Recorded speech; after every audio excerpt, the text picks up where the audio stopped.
అలాగే వారి పేరు చెప్పాలి.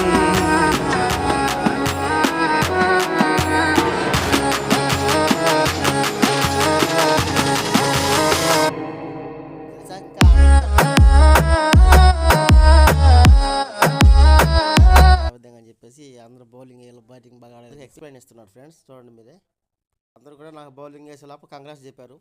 చాలా ఆనందంగా ఉంది. ఇంకా అంతగా బాగా ఆడి అన్ని మ్యాచ్లు గెలిచి కప్పు ఖచ్చితంగా కొట్టాలని అనుకుంటున్నాను ఫ్రెండ్స్. మీ ఊర్లలో ఆడుతుంటే ఏ ఊరు కామెంట్ చేయండి ఫ్రెండ్స్. ఫాలో చేసి లైక్ చేయండి, కామెంట్ ఖచ్చితంగా పెట్టండి ఫ్రెండ్స్.